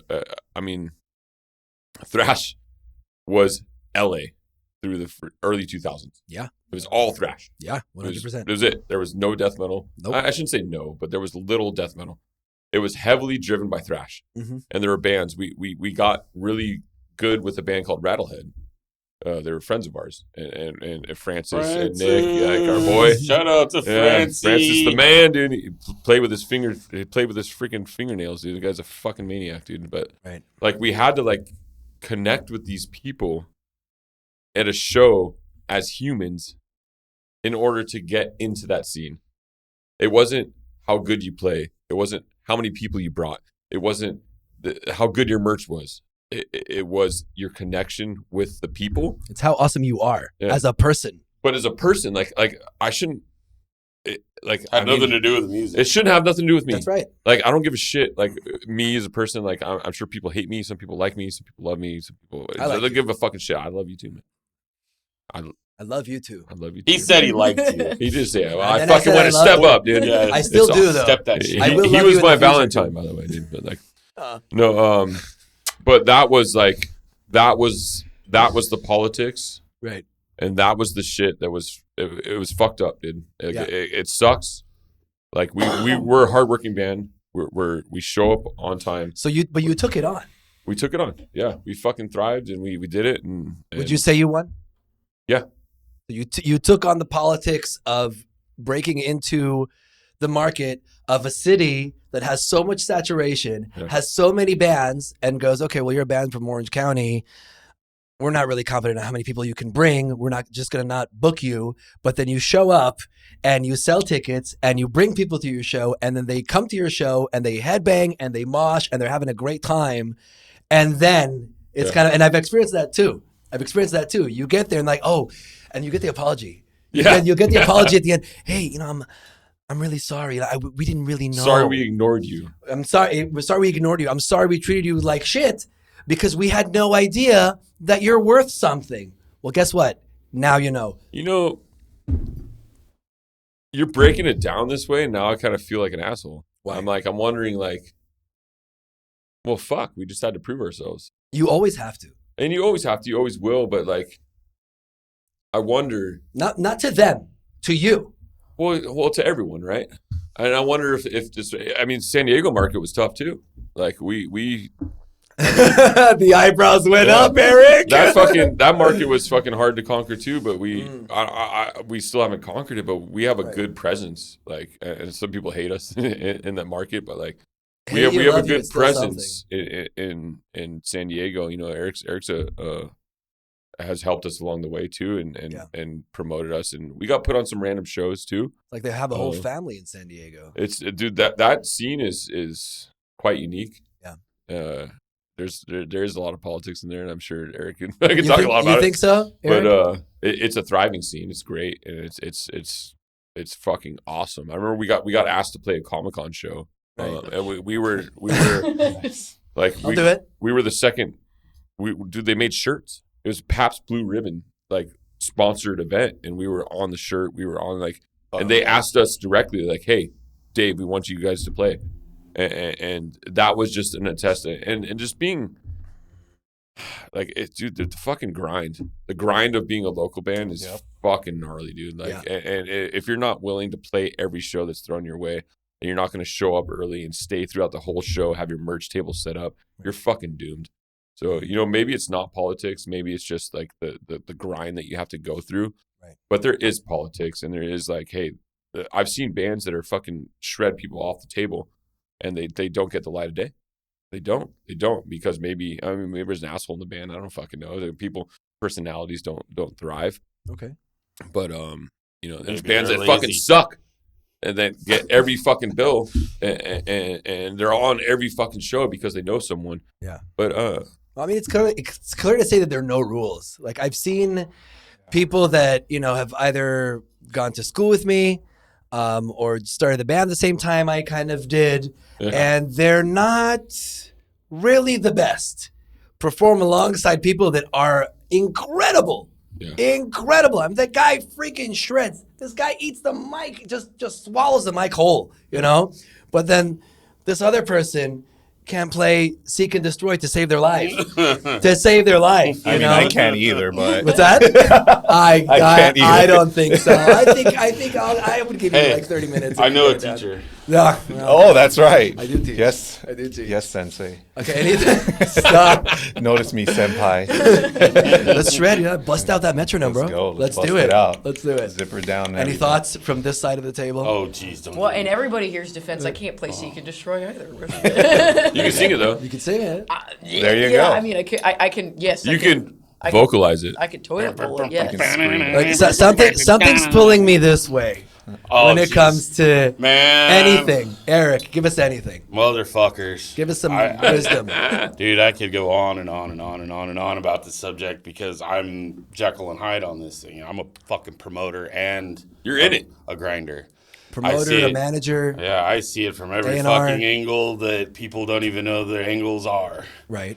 I've been in the thick of the shit. I've been the guy that puts the bands out there and then find out they're talking shit on you Aye. because you're the promoter. Damn.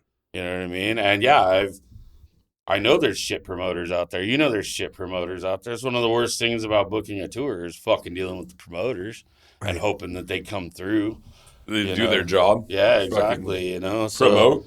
Again, very low bar. Do your job. yeah. there. So it's tough for me, like I understand that like I'm supposed to be the villain as a promoter, you know what I mean? But then I turn around and I'd be like, but I'm also the front man of a party fucking pagan metal band and stuff like that. You know, Why what would I you mean? be the So- villain though? I don't see it that way. You're the I hand don't that think, feeds. Don't bite that shit. I don't think Oh, you're Well, supposed to be anything. You're you. You do whatever putting on- you want, and you know. well, that's the only way I can describe some of these people's feelings when they talk shit behind your back. But it's just because you're promoting. You know.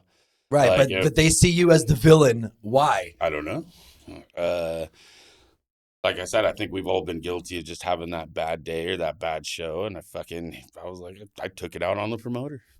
I Well, don't then know. that's your understand problem. that. It's not the promoter's problem. Yeah. Have a good show. Have a Exactly. good show if there are 5 people there or 500. It is the Doesn't matter. promoter's problem too. You Why? can't. Well, a promoter needs to promote. Like not all promoters promote. Okay, well, if the promoter isn't promoting, then they're not doing their job. Exactly. So Right. then you So do this got to is take it why out they on them a shouldn't little have come bit. to me. This is why, like we could Like there's, Okay. I mean, how many shows have you booked that you book the show? There it is. You play. You we show go. up early. Over the You can. play the show. You do your job Episode 3. as a yeah, band, pretty much. and people aren't either there, Okay. don't know about it, Hmm. or are not excited about it. That a promoter has a job.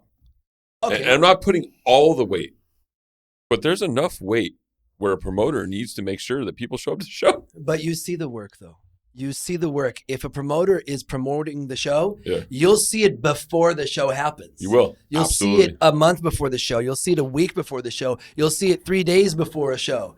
And if they're just putting the flyer on their story, That doesn't. that's not helping anyone. That's not promoting. That's not street teaming. That's No, not getting your when- flyer, physical print. See, now you're saying street team. Like I've been in situations where we would open for bigger bands. Okay, this is also it's a big thing. There's a lot of politics involved, absolutely. right? Yeah. So back in the day when I had my band in Israel, we in 2010, which was kind of like when we started getting more traction, getting more noticed, we got a show opening for a band called Rotting Christ. Dang. Little band. Never heard of Greece. them. Are they good? They're fantastic. Fantastic. I don't think they've done I anything freaking since. love them. Good Christmas sound, huh? right? Got a little Christmas sound going. I think I heard it. On.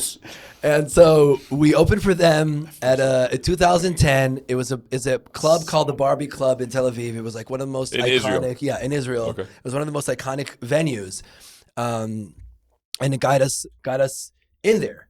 right? But then there's a lot of other stuff involved. So there's the promoter that's bringing them from Greece to Israel. Right. So he's paying for visas, he's paying for flights, he's paying for accommodation, he's paying for their food. He probably rented the venue too. He has a deal with the venue. I don't know what the deal is, but whatever. We would babysit these bands. Part of our job as a band that's opening for that bigger band.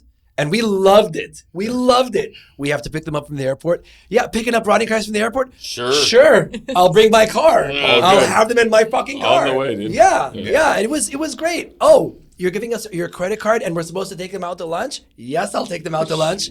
I'll have a free lunch with one of my favorite bands, for sure. Yeah. Right? But that was like part of the deal. But another part of the deal was you have to sell tickets. So it's great that you're opening for a bigger band. And it's great that you're part of the production where you're picking them up and, getting them food and showing them around and let's go to Jerusalem and let's go to all these places. And, just like you'll take a band here and show them Hollywood because they're from Finland, right? And they want to see Hollywood. Fucking nasty. Right? Yeah, but that's what they want to see. Some fucking they're not from here. On the fucking concrete. Bro. Exactly. But even then, you have to do your part. Okay, Orange County. I'm sorry. Yeah. Man, just shit on LA. Dogging on Orange County. Damn. I'm a Dodger fan. But even then, you have to do your part. Now, that's the deal. That makes it all better. That's why I have an issue with the pay-to-play. I'm not against pay-to-play. I'm not against it. And I know people have beef with pay-to-play. I'm not going to pay-to-play. I don't see it as pay-to-play. You're asking me to sell, 10, 20, 30 tickets? That's fine. To do a show? I don't see it as pay-to-play unless they want the money up front. Yeah.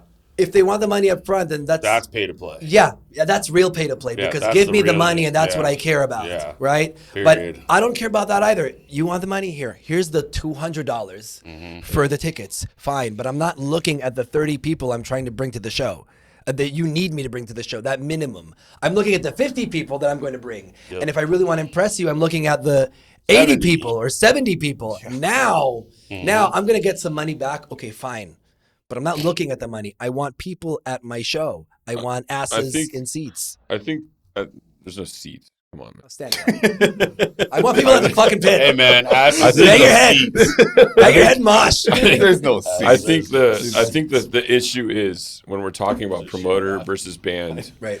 I mean, when we were starting and kind of breaking into the LA scene, we were outside of shows handing out CDs. We were outside of shows handing out flyers. Yeah. So, I mean, there has to be a collaboration between the band and the promoter, and there has to be a limited saturation of shows between bands. You're not playing every week. If you want to play, it's up to you. But do you want impactful shows or do you want to just your name on a flyer? So, like there has to be intention on both sides. Your name on the flyer, that's for your ego. But as I said, when we would open for these big bands, bigger bands, right? We would also sell tickets. Now, this is how we would sell tickets. I would talk to people that I know that they like my band. I know that they like that bigger band. And I will drive to your house with the ticket in my hand. But we're not talking about shows and sell you a ticket with bands that are selling themselves. We're talking about shows with Consciously Dying and Voices of Ruin. Okay. Bands that aren't internationally known. Like bringing people out. Like there's a street team effort that needs to be done by the band. And there's an effort that needs to be done by the promoter. Yeah. To put this music into people's hands and into people's ears. They have a job. Right, Eric? You're a promoter. Yeah. We have when you show up to a Dow show, you're gonna see fucking people there that are my friends, my people. They're promoting, they're supporting, and well, that's because you already have a network of people that trust you. But shouldn't every promoder? Every promoter has their install base. That's definitely a thing. Do you think? Yes, they do. They have their own crowd. Yeah. But you guys have you're splitting hairs too. Sometimes you don't realize the difference between a talent buyer and a promoter. What's the difference?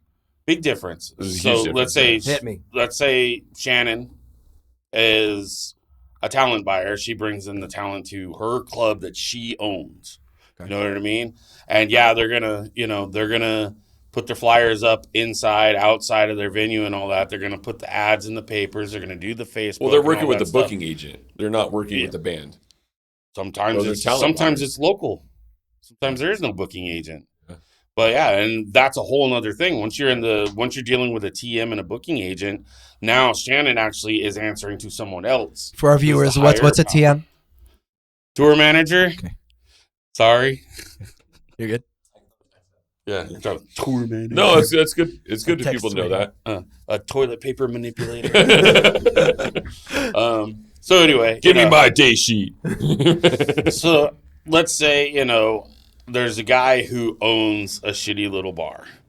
He's never fucking booked or promoted or done anything Sergio. like that. Yeah, Okay. right? Yeah. Right. And let's call him Sergio. Yeah. Okay. And his bartender is named David. Yeah. And Who drinks all the beer? between Sergio and David, I'm they've in been so much listening debt. to Aviv and Rod and Christ their whole life. And they're like, you know what, let's start booking some metal bands in the corner over there. We'll throw some lights up and let's call this a venue now. Minimal effort. But that's the venue they have. That's the and they have this idea. Let's fucking start. But they don't know what they're doing. Why? The same reason why you put a fucking guitar on because you fucking want to. But hold on. Why bring a band to your local bar? Why do that? Okay, 2 reasons. 1, bring money in or whatever. How's the money coming in? From the ticket sales? No, from the bar. There we go. That's it. Mm-hmm. That's exactly it. Fuck the ticket money. But I've also known the guys who The don't bar. give a fuck about that. They just want their friends in there playing fucking metal. And those are the that guys too. who are not going to fucking be good promoters. Yep. But if you're But aware, it's your job as a band to know where the fuck you're booked. So if you can, if you're aware that the bar is the heartbeat of the venue, Yes. any venue, most of the money is coming in not through ticket sales. It's coming in from the fucking bar. It ain't much, but it's honest work. Try to most is the correct any way band to trying to explain book that, but themselves. not all. Any band trying to book themselves, mostly- try to get a bar deal. What's the other side? Get I a mean, cut you from look the bar. at the House of Blues. Well, they right? argue about that. Right, yeah. House of Blues. House of Blues is not driven on alcohol sales. They're driven on ticket sales. They're driven on getting. They're driven on Live Nation. Yeah. Well, Live Nation. That's a whole nother. We're talking about promoters, right? Too big for this table. I mean, Live Nation, Ticketmaster. These are promoters. These are Yeah, promoters. the AXS, monopoly of promoters. Yeah. and these are the ones that are make or break, and they're working with the booking agents. Right. And these guys promote. So And I'm saying they have an easier platform. Right. Easier is the wrong word. It's the same platform as it's everyone has. established. It's a They big have one. an established platform, but they've built themselves as promoters that can put butts in seats. There's no seats. So Upstairs. So you got your back. So what do we have to do? Like, I mean, we have promoters in LA that are legendary, right? We have Daniel Dismal, Mhm. Church of the Eighth Day, a Right. guy that has devoted his whole life towards it. Oh, yeah. We have Elegee in San Shout out to Daniel. Was it Alvin? I think it's Alvin. Alvin, yeah. love that Another guy that's Doesn't he just work like with Dismal? Yeah. that's just Yeah, legendary Ensemble, yeah. in our scene that have devoted their lives Yeah. to promoting bands Big and time. bringing big bands and also helping local bands have a platform to play in front of Many, many people. myself and included. Myself. You yeah. included, yeah. you included. Yeah. Daniel's made a huge impact in my life, dude. Yeah. And like he's put us on shows that we probably didn't deserve to be on. And he Yeah. put us in front of it and we played and we did a good job. And Why? Why did he do that? He did it because he cares. He cares about what's happening in Los Angeles. I know he's living outside of Los Angeles right now, and Right. he has his team running his shows, Right. which is phenomenal. I mean, that speaks volumes itself. Yeah. I mean, you have teams running you're promoting shows, and you're not even here. Well, don't forget, he's a singer, lead vocalist. Yeah. You know what I Dude, mean? Like, Crematorium, he a was been there, band that done he's that. Yep. Yep. been there, done that, and he's a person for the people. And there's very few promoters like that And he gives You great know? hugs too. He does give great good hugs. Great hugs. Yeah. Yeah. Good ass He's got a grabbing, cane too. now. He gives you a good cane smack too. Oh, yeah. I've been smacked by that cane. I've been smacked by He that tells me to I've go been mow the pretty, lawn every time I see no him. cane smacking. It's kind of funny how we went full circle because we started talking about metal politics and people being disgruntled with promoters and people not doing their job, either the band not doing their job selling tickets or promoting, or the promoter not doing their job selling tickets and promoting. And then we went we went to the big Full guys, circle. Live Nation, all that, and then we got to Daniel Dismal, which is a person that I agree with you. He does so much from his heart. He just cares about that. That attests for anybody who's worked this long in the industry and does as much as we all do. We've seen it all. Yeah. Yeah. When you've seen every little nook and cranny of the ugliness that is the motherfucking metal scene, Yeah. to the beauty that is the fucking metal scene, It's a diamond. then you get to the whole fucking argument right back again to where it just depends on the situation. Yeah. Yeah. It depends on the person. Yeah. We've watched What kind of people person? And like, your attitude. And you gotta And your attitude. You gotta handle yourself, and you have to present your band in a certain way too. It's like, What's that way? I mean, don't go to a show. Don't be an opening band trying to work with a new promoter, right? So let me give us for an example. Like, we started playing shows in like 2015, and then we were playing for obviously like much better known bands. We were playing like at 5 on a Sunday in Long Beach type of thing, But like, eventually we'll do the thing where we're not going to take 30 minutes to set up. We're not going to show up late. We're not going to be like our shit doesn't stink. Don't like be that band, we've never been that way because we don't like that when other bands do that to us. Even back then, like and again, talking about bands and politics and how other bigger bands or bigger air quotes like treat other bands is like, dude, we've been in a show where we were slated to play at 7 and then they said, oh, well, you're going to play at 1 now. The deadliner. In the fucking morning. Oof. We were a The deadliner. deadliner. That's 1 a.m. happened to me. And dude, it's like, Deadliner. Yeah. that fucking sucks. But you know what? Now we're signed. We have a third album coming out. yeah. But it's not because like we want to do a certain thing or handle a certain way. It's because we have a work ethic and we don't care about that. It's just shit happens. Right. Like you can't take it personal. Like No. we've worked with some bad promoters. No, don't get Same. Dave, Voice of Ruin and Imperialist have played shows, and I don't know if you remember, but we've played some really fucked up shows in like Bell. Or like at like Eric's like, at a VFW, the stage is just plywood, sheet There's the air wood. quotes. Yeah. Stage. Yeah. But you know what, dude? We fucking did it because like we wanted to play. We didn't have a bad attitude. We still set up in 10 minutes. We still played our set within the time limit. We still had a good time. And now we're fortunate enough to say that we're gonna play better shows. Would you do it again? To play that? Would you Play the do it again? VFW at 1 a.m.? Probably I'm not. not talking about now. Some of our shows were Looking back. dope, though. Yeah, some of those shows were dope. Yeah. I'm saying looking back and knowing what you know now, would you still do it again? I would definitely go about it differently. Okay. Knowing what I know now. But The at answer that was still time, yes, though. at the time You'd you're a still do it. young band. At the time you're a young band, you just want to play. You'll do anything. You'll fucking be a deadliner. You'll play at 3. You'll lend your gear. Like it doesn't matter. Like you'll do it to play. Yeah. But I think that's the work ethic that like kind of sets some bands apart from others. Is like you have to have the right attitude and it has to come from the right place. Right. Like you have to know that this is what you want to do because you want to do it. How many bands that we played with back then dead? Yeah, we could Well, definitely I mean, more than It's, this. can't it's even remember. definitely, I think we could all agree So on this. many. It's definitely a survival of the fittest and how long you do it. And I think that's more important than how talented you are, how Yeah. creative you are. Like, I think that not only music, And a lot of- it's just do it for long enough. Yeah. Me too. Like the bigger you're trying to get, I think you got to embrace the politics is what you're Yeah, calling it. that's true. To me, I always thought of it as like rules to the road, or like Law on of your way. land. You know what I mean? Yeah, law of the land. So are you that's saying just be so- cool with anything though?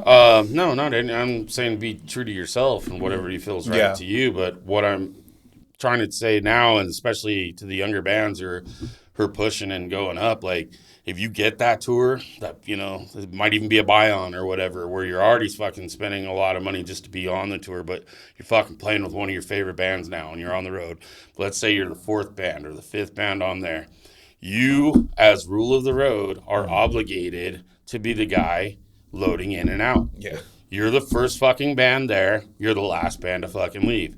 You're not just loading your gear and your merch. You're doing it for the tour package and all that. Right. And that's expected of you. That might be news to a lot of people, but it's one of those rules of the road type thing that you don't fucking know until you're fucking out there doing it and you're with the veterans, the guys that have been around doing it. And I think that it can go a long way if you have the attitude that, you know, this shit's been going on a lot longer than I've been fucking doing it. Put my ego aside and be the band that the promoters and the booking agents and the tour managers can rely on to be the band to show up in Minneapolis one fucking day, right, and then be in fucking New Hampshire in some bumfuck little pizza shop, and then at the Gramercy, and be the, you know, in 3 days. That's a lot of travel. Your van probably breaks down 3 different fucking times there and there, but you got to be the band that's there first, ready to fucking load in and out with a smile on your fucking face. And you can call it politics all you want, but it's like you were saying, it's like earning your way. You know what I mean? And then you, next thing you know, you're not the 5th band. You're not the 4th band. You're moving up and stuff like that. And then makes sense. People remember that. Dude, Here's one great story I have about that is we were touring with I Am Morbid and Necrophagia in Europe. And we were all kind of like apprehensive about being around David Vincent. Okay. Politics wise and all that. And I've met him several times and he can kind of be a pushy mofo. Okay. But you know, it turns out it's like I always met him at the wrong time. You know what I mean? So we show up. We're you know, only for a couple of days are we the low band on the tour package. Right. And then halfway through the tour, 2 other bands showed up, and now we're the mid band.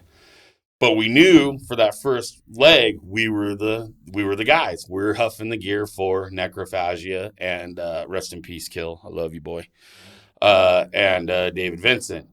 And, you know, we did our job so well that, you know, David Vincent came up to us day 2 or something like that, fucking introduced himself to all of us, shook all our hands, and said, you know, he really appreciates the work we're doing.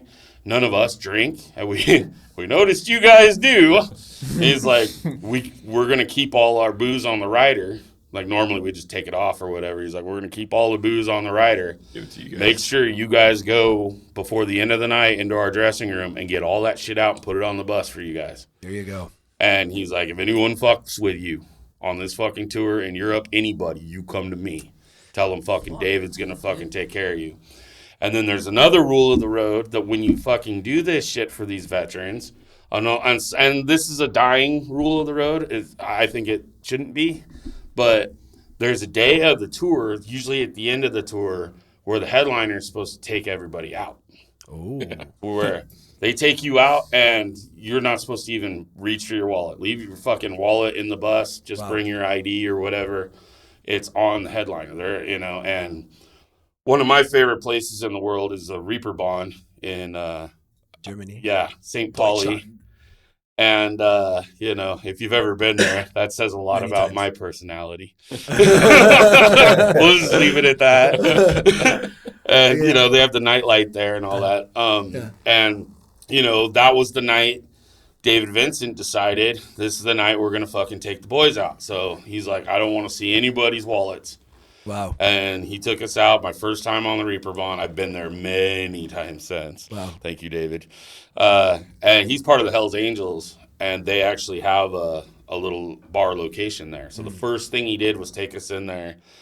He bought some merch there, and he knew the guy there and bought us all a couple of rounds, and then took us through the red light district over to gotta do that. Oh yeah, just to took watch. us straight to the metal bar. Wink, wink. Uh-huh. Just to watch. Well, we did, trust me. We watched. I see. There's a lot And to see. right at the end of there is the nightlight, the metal bar. Yeah. You can't make this shit up. We walk in, and they're fucking playing Morbid Angel. Of course. they are. And David just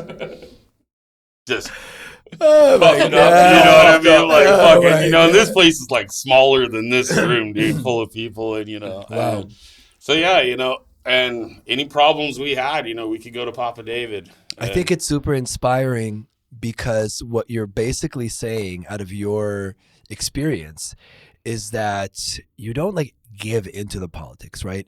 But you kind of accept that you have no idea what's going on, and I'm just going to do my best. I'm going to do my part. I'm not going to ask any questions and do what's expected of me. I'm going to do it wholeheartedly, and I will earn their respect, and I will be rewarded. Oh yeah. So And he'll tell you that Right. I'm gonna have a fucking blast while Right. I'm doing it. there you go. So it's kind of like the light at the end of the tunnel, because when you do it when you're smaller, you just get treated like garbage and treated like garbage and treated like garbage. It's like, why does no one respect me? Why don't I get the recognition? Why don't they see how great my music and my band is and all this effort that we're putting in?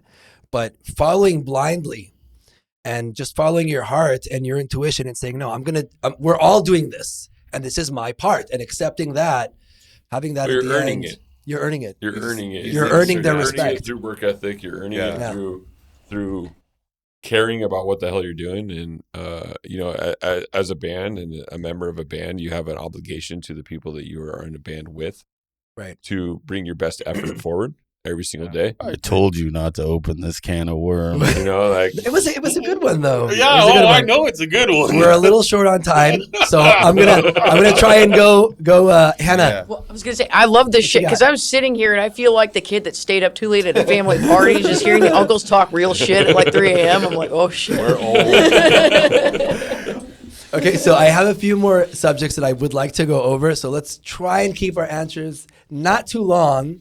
Yeah, Eric. Fuck, dude. But Insightful. but Dude, It's a you're good like, time. It's I'm all like good. promoter Both of this us, and that. dude. And next thing I know, you two are fucking. it was a good one though. It was a good one because the answer was real. It really was real, and also the message was good. At the Was end of the important. day, it was good. Was important for people to hear. Because if people are watching this, I mean, when it comes out, people will watch this and they'll listen to you talk about that, and they'll know better what to do. Yeah. So you're They'll be not more prepared. You're not just helping us. You're helping everyone by talking about it.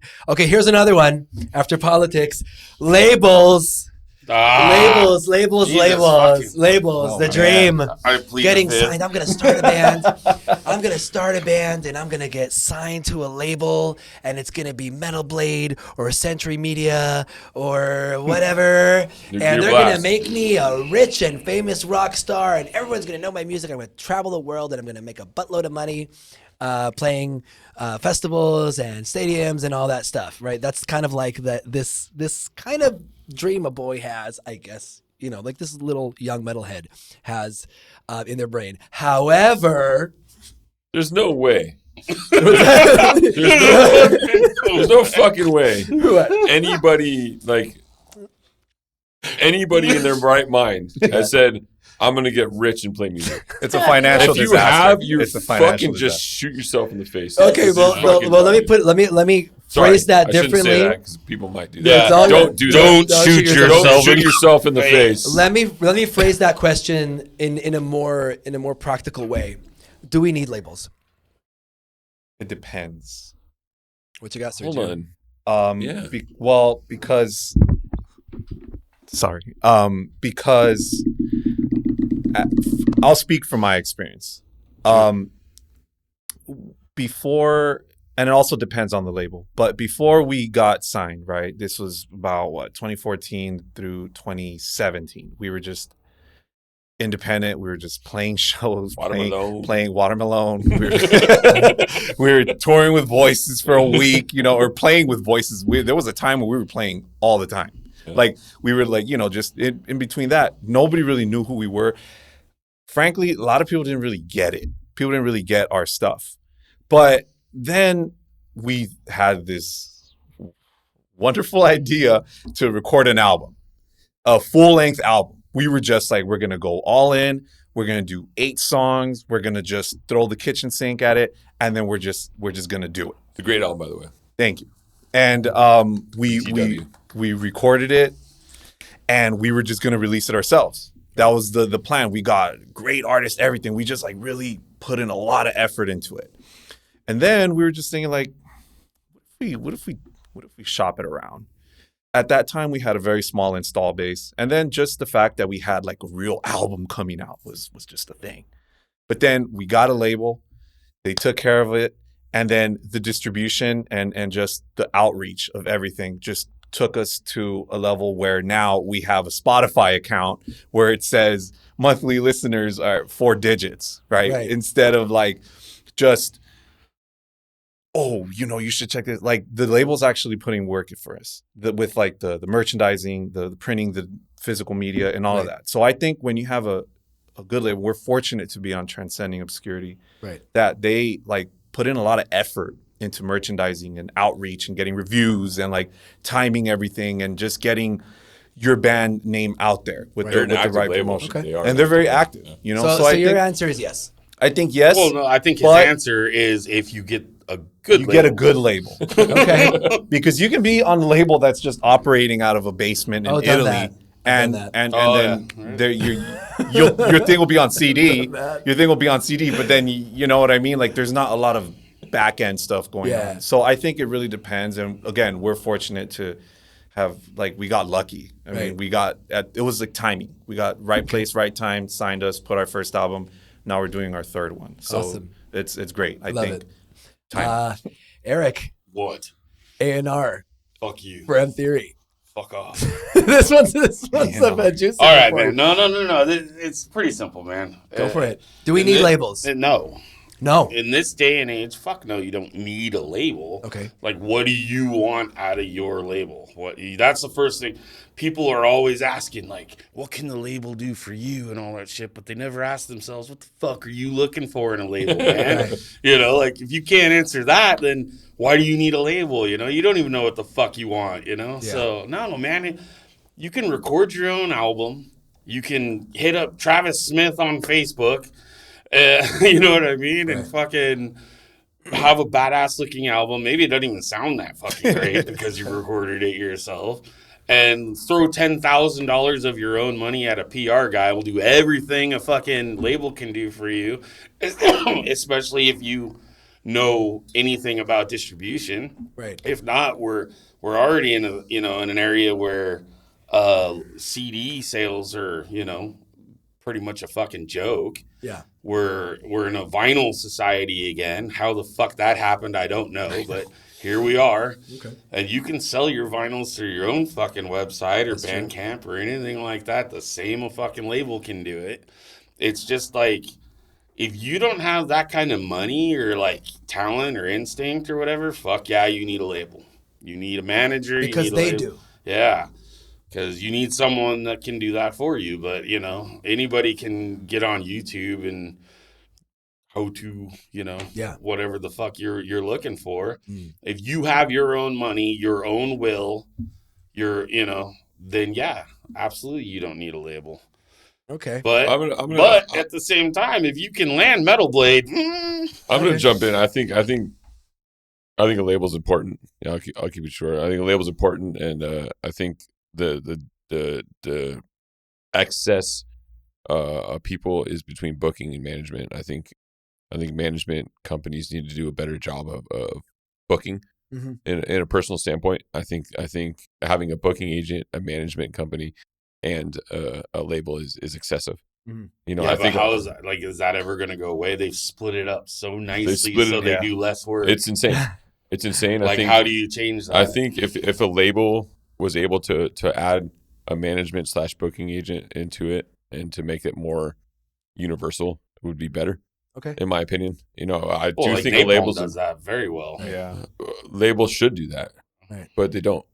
Not all labels do that, and not all deals are the same. I mean, there's distribution deals, there's management deals, there's all sorts of different deals. Depends on what you're looking for. But I think labels are important. I think labels are the same as promoters. They have their own people. They have their own draw. Right. I mean, every one of us get an email from some label guaranteed pushing their.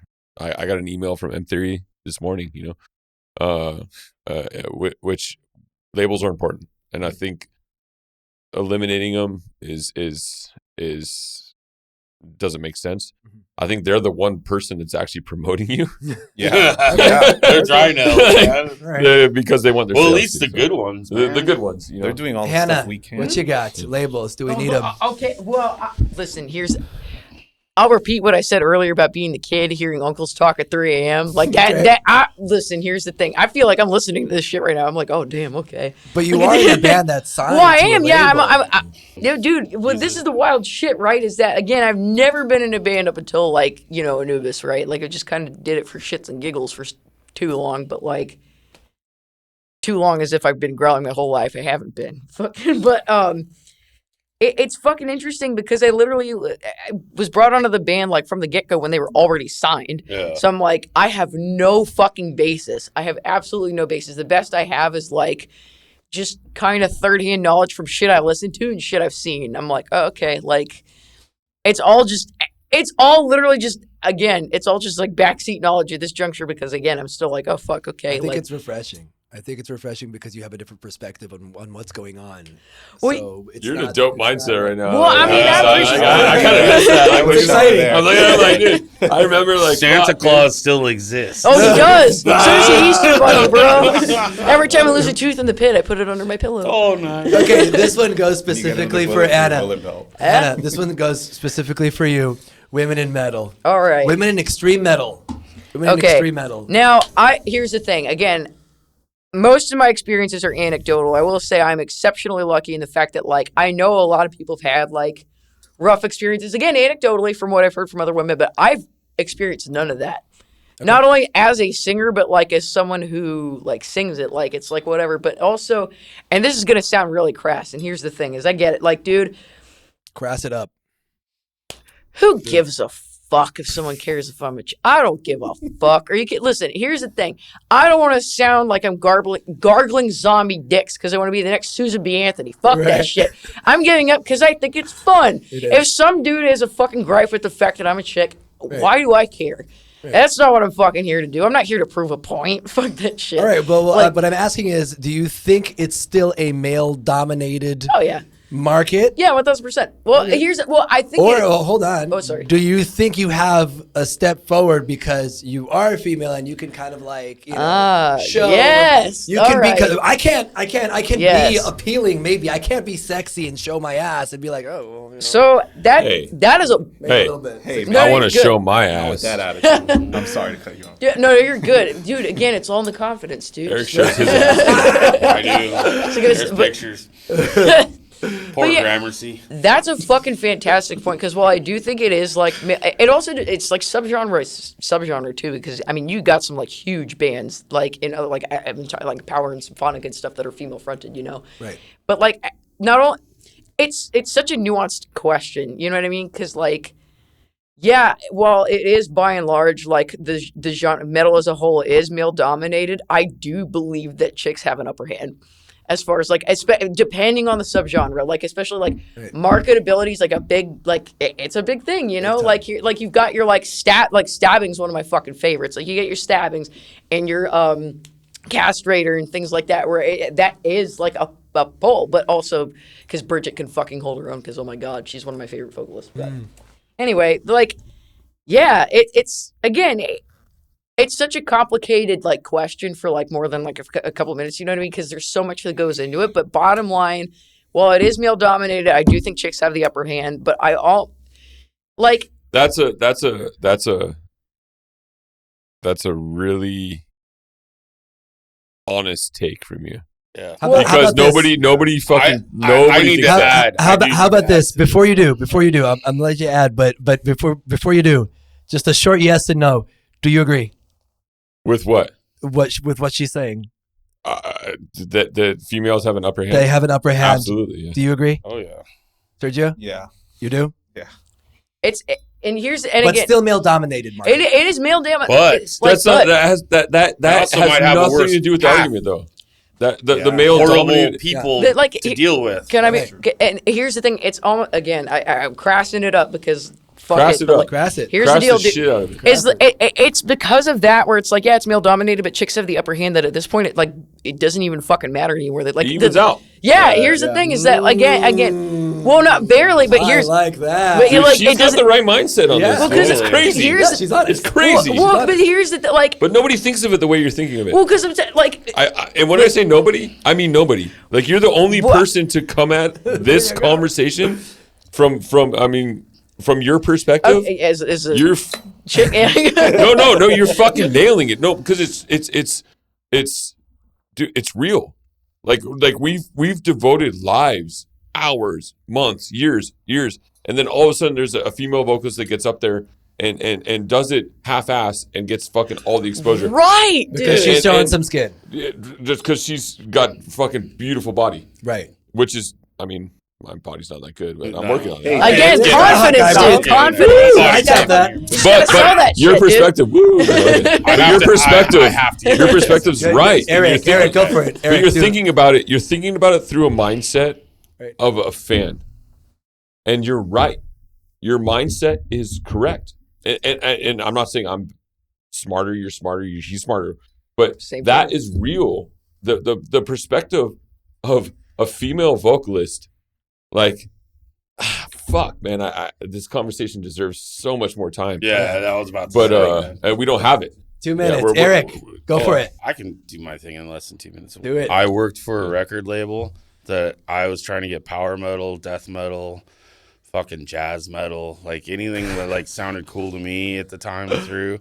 And my boss, everything he fucking sent to me, 9 out of 10 times it was a fucking female fronted band from somewhere in Russia or Poland or Scandinavia or the East Coast from here, Right. with a fucking smoking hot fucking chick who could either sing or not sing or growl or do whatever. But it's like, to him, that's all there was in the world. Because she looked good. And there- it and there- drove me and there nuts. And I was is- like, because there's some really cool fucking bands out there with singers. I don't mean to be a fucking dick, but like the women aren't that great looking, Right.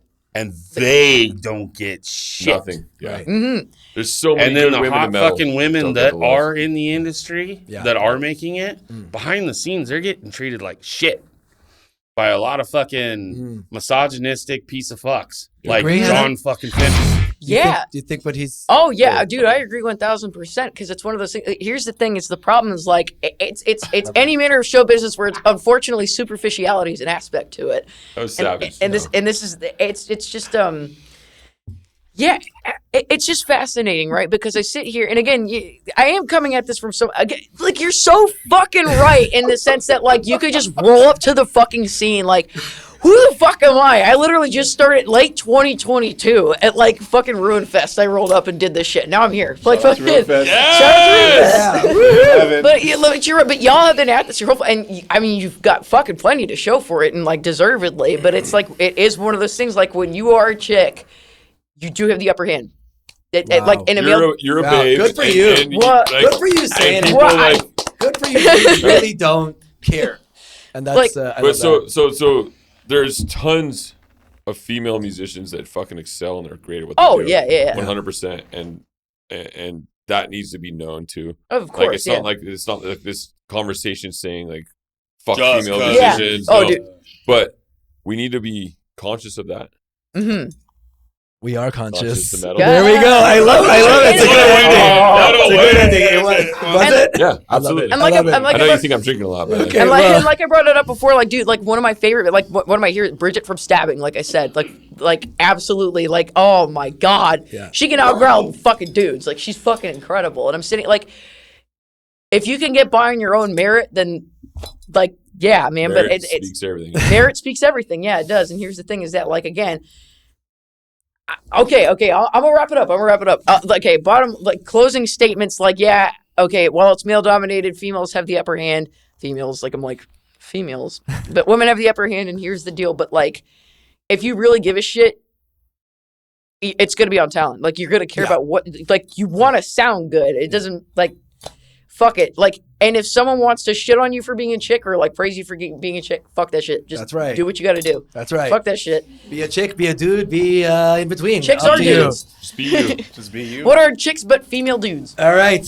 Well, guys, thank you so much for coming today. I know it took a big effort. Thanks for your time and for your perspectives and for your knowledge and for your wisdom and for your experience and for being here today. This was absolutely awesome.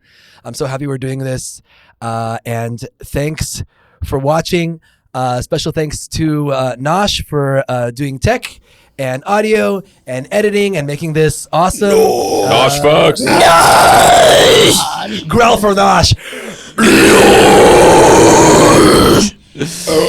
All right, well, this is Conscious Metal. Thanks for watching.